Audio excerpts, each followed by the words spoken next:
everyone. Welcome to Learning from Her podcast with Heaven Emmanuel.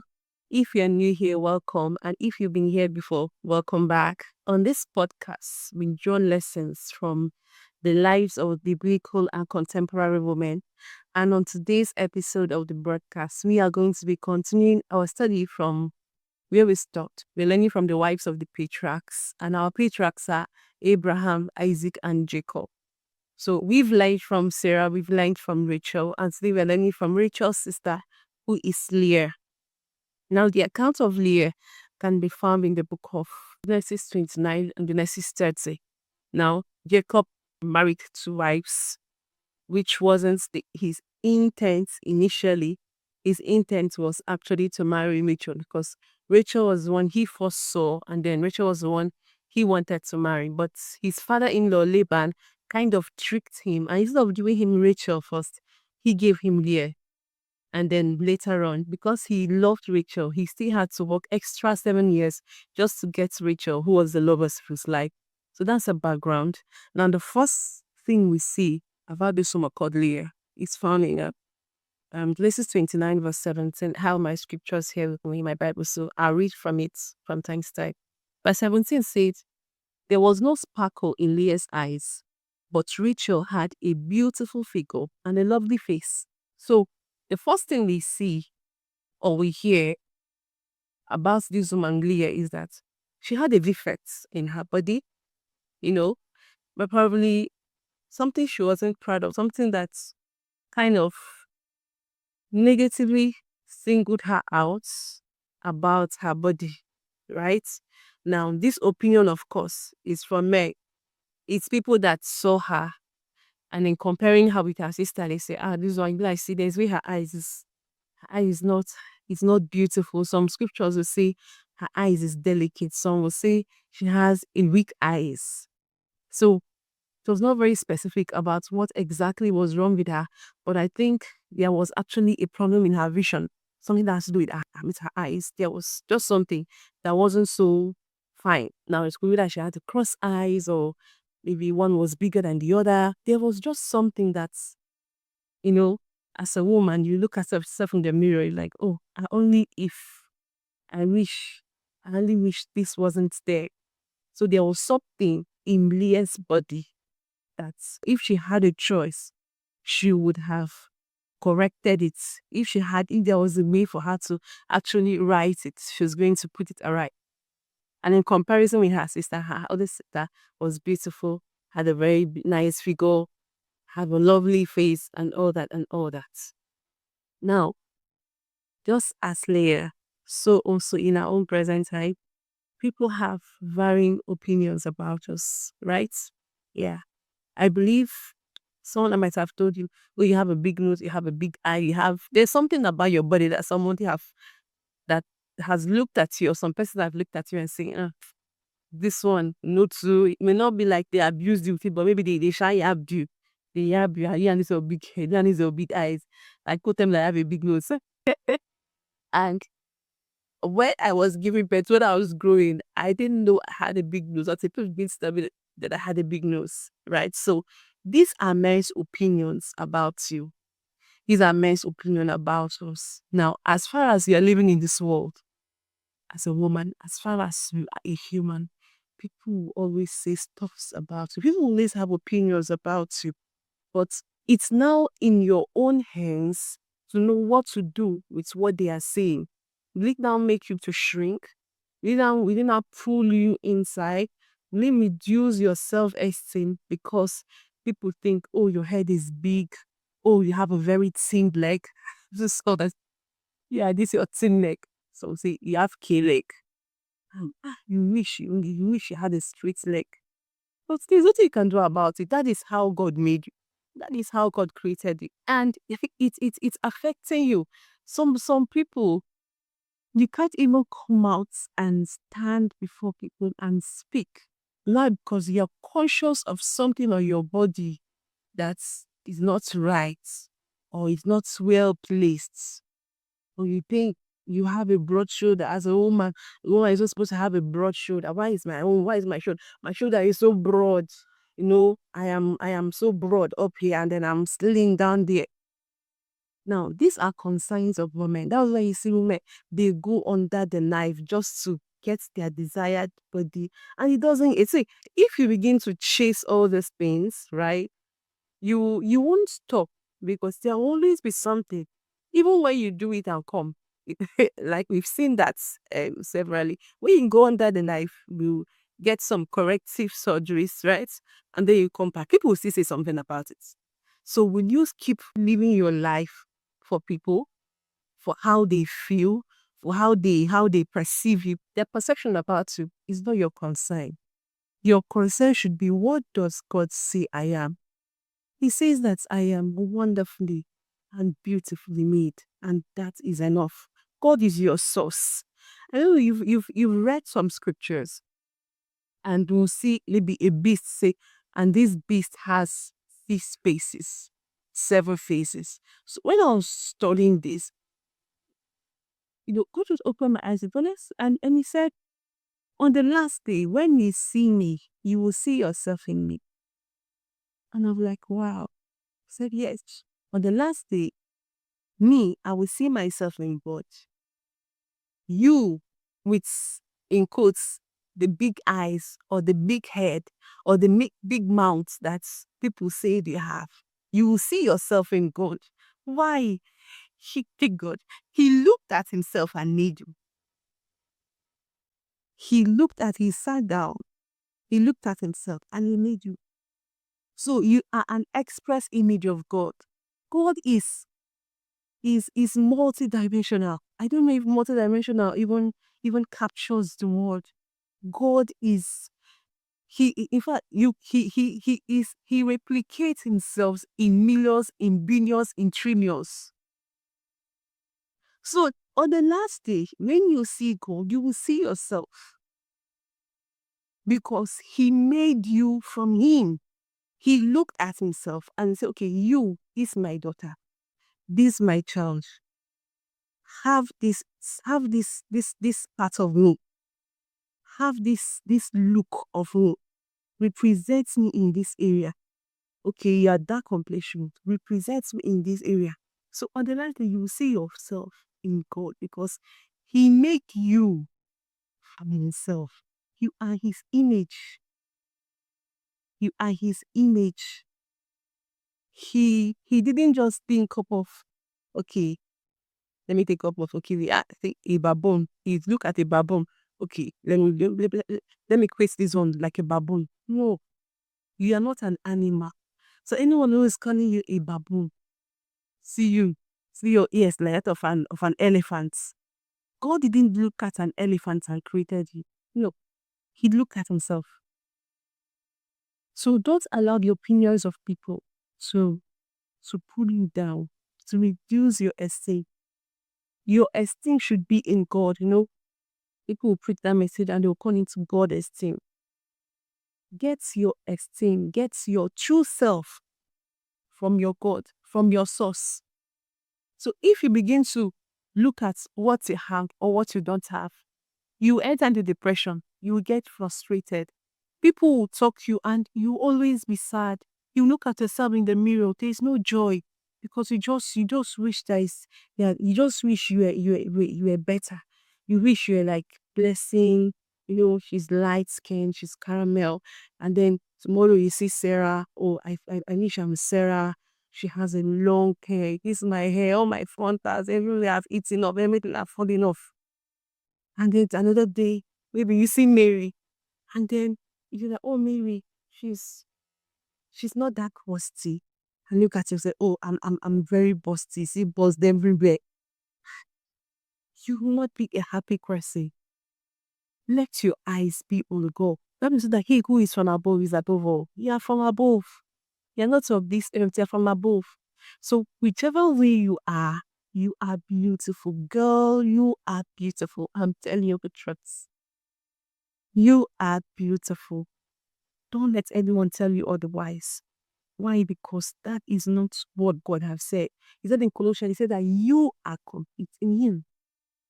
So what should be your standard for wholeness, for wholesomeness, for beauty, it should be God.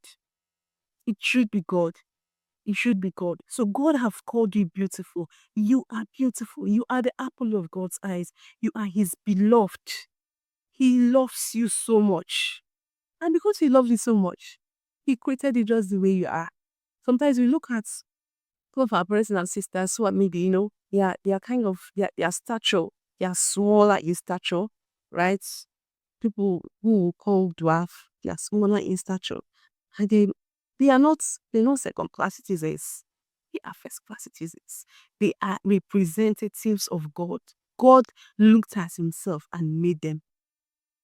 And because he made them that way, he knows that they can still fulfill purpose, live a good and enjoyable life, even in that state. We see people in this world today, some are without legs.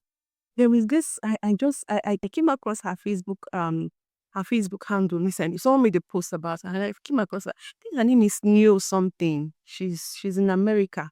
Why growing up? They had an accident and her two legs were amputated or cut off. So she walks on her knees. Oh, you need to see, like, her joy is palpable. You you go through that page, and even if you are depressed, you just be happy. But see, this is a woman who has no legs.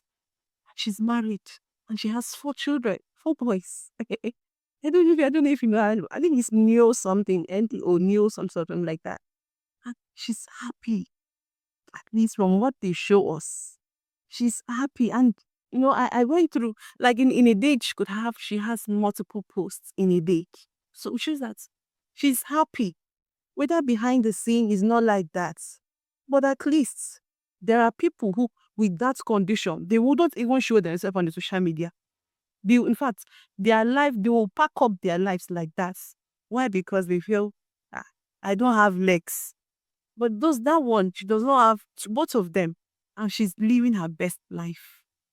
She's even getting ambassadorial deals. Like ambassadorial deals. Can you imagine that?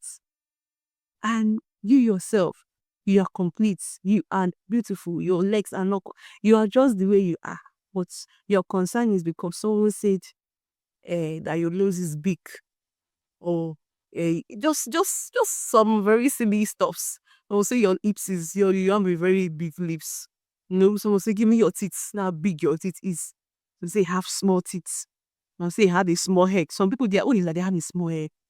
So take your eyes away from you and look unto God.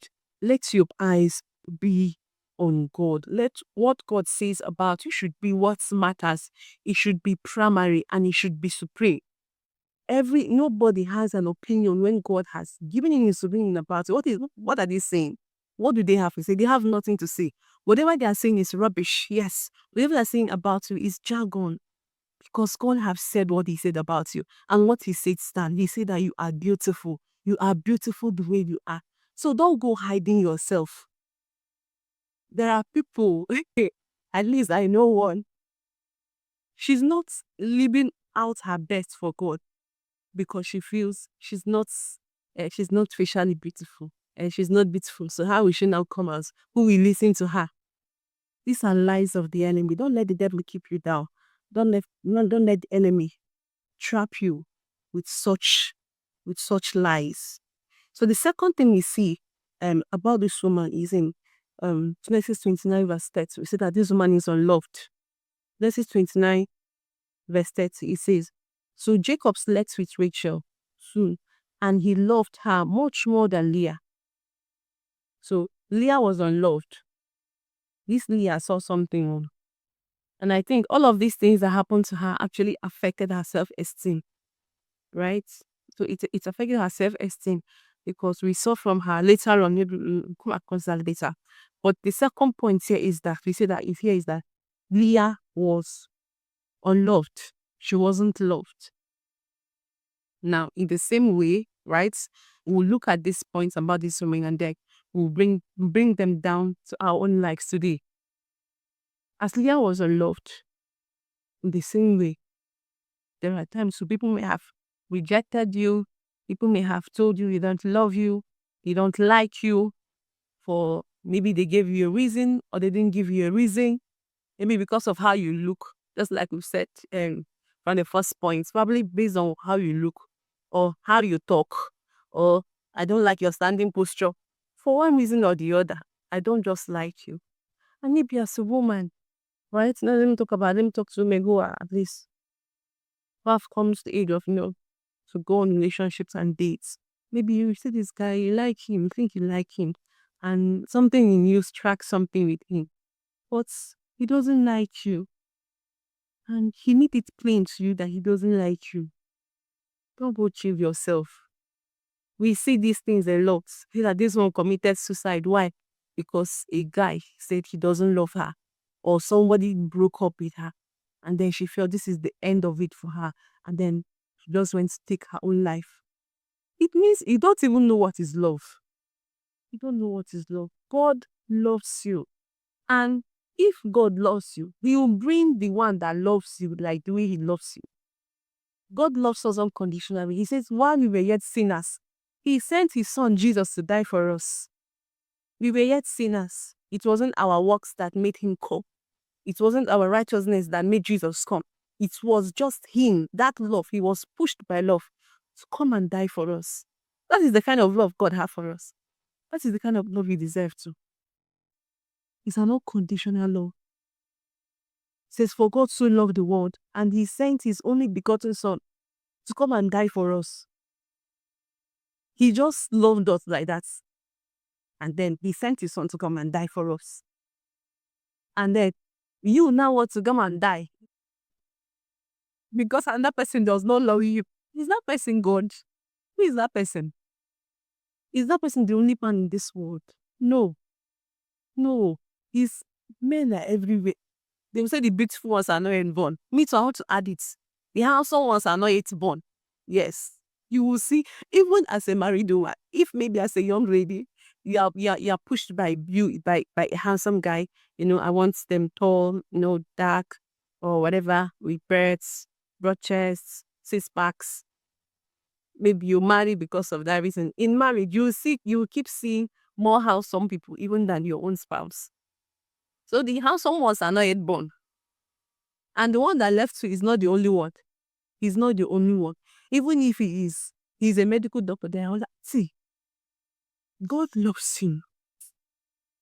I wish I'm going to drive. I don't know how to drive this thing well to you. God loves you. And if you understand that God loves you, and man does not love you, you won't count it as anything. You won't want to kill yourself. You won't enter depression. And he's like, you say, okay, you are the one that missed. He is the person that missed. You move. Because in this life, you will meet the one that loves you. God will bring him. So you need to have the consciousness as a woman that you are loved. Okay.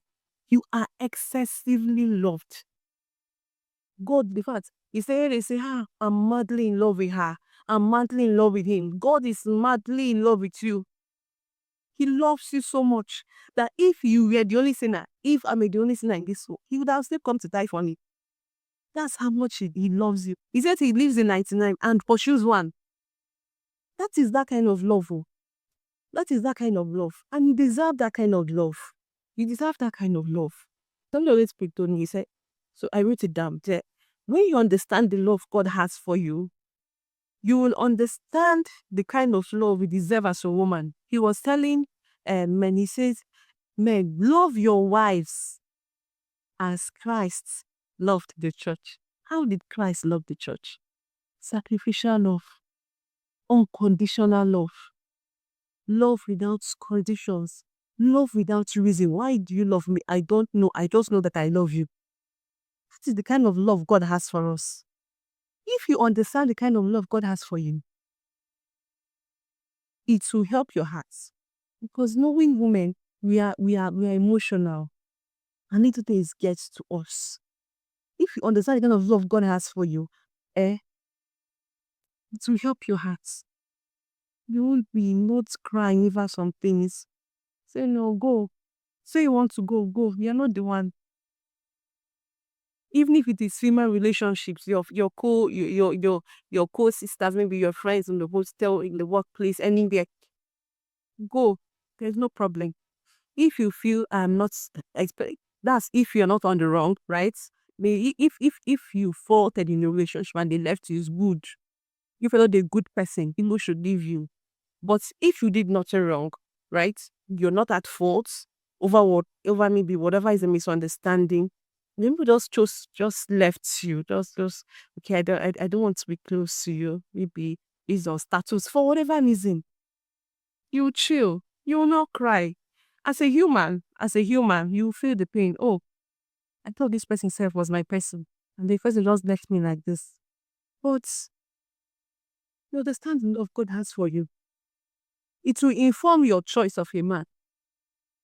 You yourself, you will not go on to kill yourself because you want to prove a point and you want to be in the life of a man by all means. No one to do that. He loves us with an everlasting love. Like, as I am today, I know that God will loves me even next day if Jesus dies. That come rain, come shine, whatever, however the situation, however the circumstance, God loves me and He will always love me. So God loves you so much. And you deserve the kind of love that He has for you. And that's the kind of love He wants to bring to you.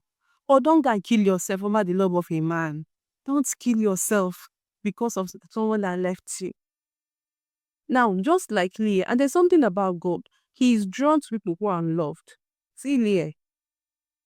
When God saw that Leah was not loved, what did He do? He closed the womb of the one that was loved, that was Rachel, and He opened her womb. And she was giving birth. She was giving birth.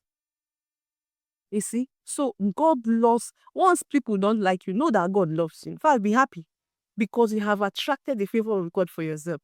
They think they are doing you. They don't know that they are working for you. They think they are working against you. They are working on you for your good. Because when they leave you, God's face will be turned towards you. Check the scriptures. Many people who are discarded, who are left, what will come out of this one? God goes for those ones. So what's good to come out of Nazareth? Jesus came out of Nazareth. What was David? He was thrown in the wilderness. He was there tending to his fathers. In fact, when Samuel came to anoint, he said, I'm looking for a king. There's a king that will come out from the house of Jesse. Jesse brought his sons and forgot that he has one last one. But even when his own father forgot him, hi God did not forget him. See the kind of love God has for you. God did not forget him. So once it seems like God notices that, it's like this one, they are treating her somehow. And God doesn't, he wants to make, He will make a praise out of your life. What do you need to do? Just cooperate with Him. Stand with Him. Do your stuff. Serve Him. Go about your life business. Do what you do for God. And relax. You know that what? The jealousy of God is over you. We have come to the end of today's episode of the podcast. And I know you've been blessed. Yes, I'm really blessed. Please do well to like, share, and subscribe to this channel. And kindly hit the bell icon beside the subscribe button so that we get notified whenever we drop fresh episodes. So see you soon. So like stick. Bye.